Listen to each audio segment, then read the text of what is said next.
Grammar part of the lesson. We will look at Unit 39, using verbs of perception. A. I saw my friend run down the street. B. I saw my friend running down the street.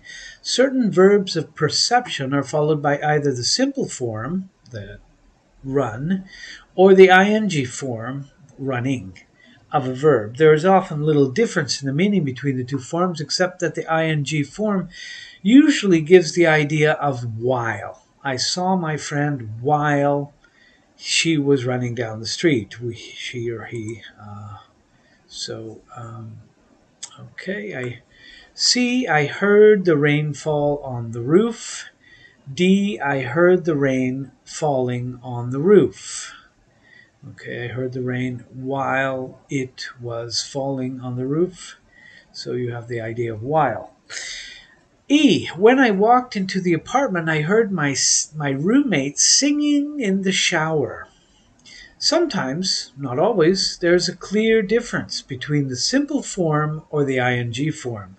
The use of the ing form gives the idea that the activity is already in progress when it is perceived, as in E.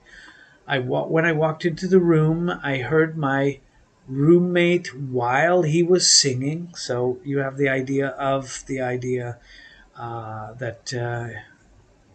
you were in progress. He was in progress.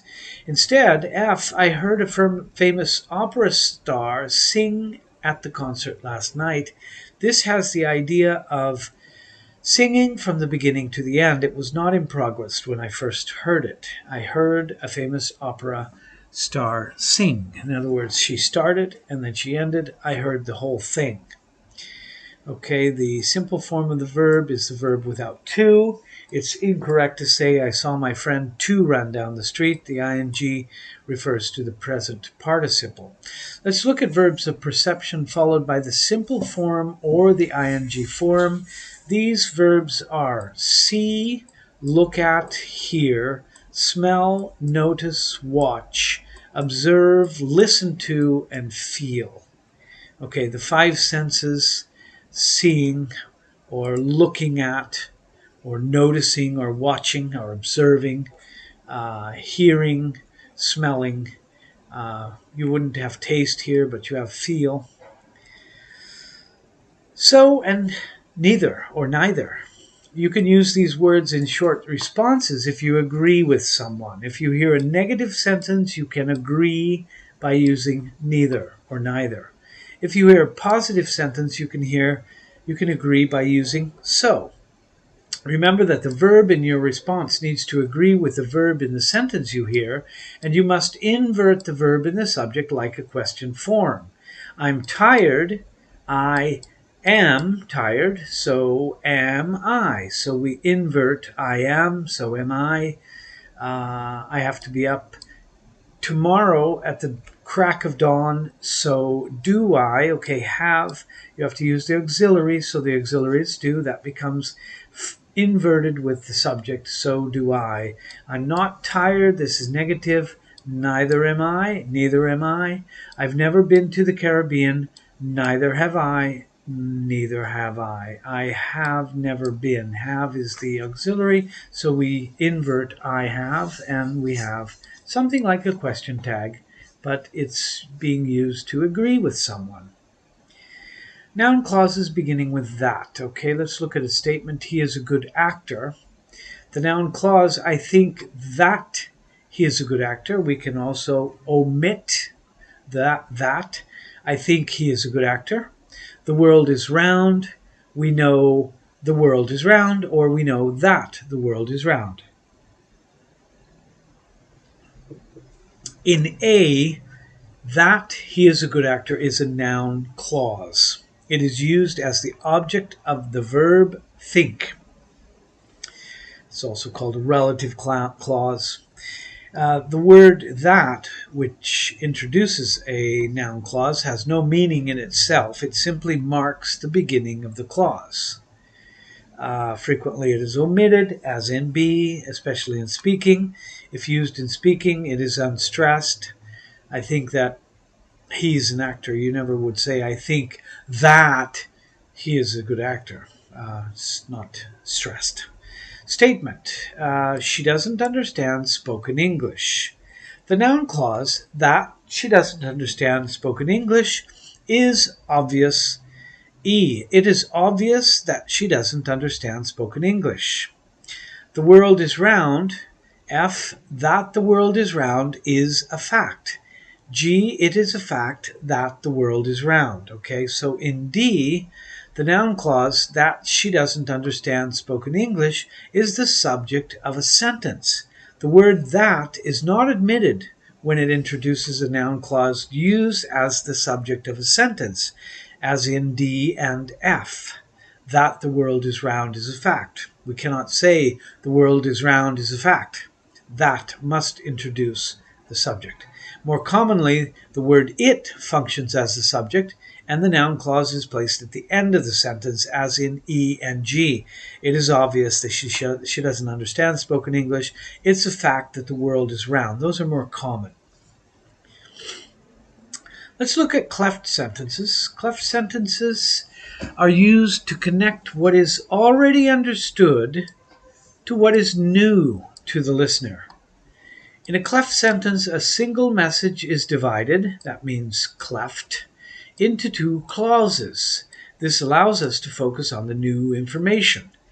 It is the cleft sentences. It, cleft, and then sentences. It clauses are the most common type of cleft clause.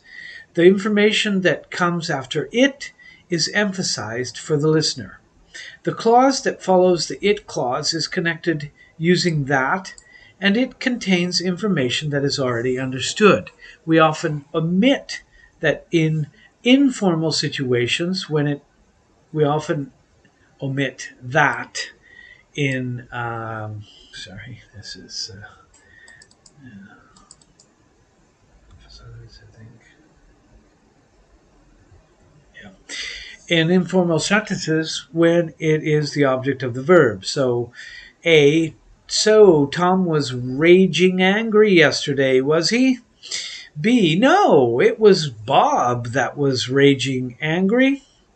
Okay, so what is the new information? It was Bob, not Tom. You see, Tom was raging angry yesterday, wasn't he? So my information is about Tom, and I want to change. I want to say, no, it was Bob that was angry, not Tom. Understood already is the old information. Someone was angry. Okay, so someone was angry. That's the old information, right? If I want to say someone was angry, Tom, it would be different. Hey, you've met my mother, haven't you? No, it was your sister that I met. Okay, so the focus on the new information, it was your sister, that's what I want to stress. That's why I want it at the front of the sentence. That's the part that I want to be understood. It was your sister that I met. There is the cleft. Understood information is I met someone in your family. Is it August that you're going on holiday? The new information is the month of August. Is it August that you're going on holiday? We're talking about going on holiday, It's a great holiday, going on holiday, flying, Sri Lanka, Tahiti, going on holiday. Is it August? So I'm changing, you see, new information. Is it August you're going on holiday? You're going on holiday, we were discussing. When a personal subject is the focus, we can use who instead of that. We often omit who in informal situations when it is the object of the verb. It was my husband who you spoke to on the phone. It was my husband that you spoke to on the phone. Or it was my husband you spoke to on the phone. So I can admit that actually it's a relative pronoun. When a plural subject is in focus, we use a plural verb, but it plus be remains singular. Okay, this is interesting. It's the parents who were protesting most. Okay, parents were protesting. The parents, maybe we're talking about the protest at the school, in the center, a lot of protests, a lot of people, a lot of children, a lot of people. No, but it was the parents. It's the parents who were protesting the most. So I want to put that in the front, and I'm saying it because who is singular, who were protesting. We can use negative structures in the it clause. It wasn't the Greek student who phoned. Okay, so same idea. Let's look at some other sentences that begin with it. A, it's difficult to learn a second language. Often an infinitive phrase is used with it as the subject of a sentence. The word it refers to and has the same meaning as the infinitive phrase at the end of the sentence. In A, it is to learn a second language. To learn a second language is difficult. Okay, it is difficult. In fact, we also say, as in B, learning a second language is difficult. We can use a gerund phrase, frequently used as the subject of a sentence, as in B. C, to learn a second language is difficult. An infinitive can also be used as the subject of the sentence, but far more commonly, an infinitive phrase is used with it. It's difficult. It's better than to learn. It's a little old-fashioned to learn a second language. To be or not to be? That is the question, to be. It is easy for young children, letter D, it is easy for young children to learn a second language. Learning a second language is easy for young children. To learn a second language is easy for young children. Okay, the phrase for someone, for somebody, may be used to specify exactly who the speaker is talking about, as in D. It is easy for young children, for young children, if you want to define who it's easy to. Okay, let's look at the infinitive of purpose in order to. We have that is the title, in order to. He came here in order to study English. In order to is used to express purpose. It answers the question why. He came here, why? In order to study English. He came here to study English. B. In order is often omitted, as in B. He came here to study English. It's incorrect, as in C. He came here for studying English. D. Incorrect. He came here to study English. E. Incorrect. He came here for study English. F. I went to the store for some bread. G. I went to the store to buy some bread. For can be used to express purpose, but it is a preposition and is followed by a noun object, as in F, for some bread. So I went to the store for milk. I went to the store for fun. Fun is a noun. So, yeah, don't use for with the ing form or with the infinitive. The exception, the phrase be used for, expresses the typical or general purpose of a thing. In this case, the preposition for is followed by a gerund. A saw is used for cutting wood. Okay, this is should be the example here. Let me just okay, a saw is used for cutting wood. Also possible, a saw is used to cut wood. Okay, so both of those are possible as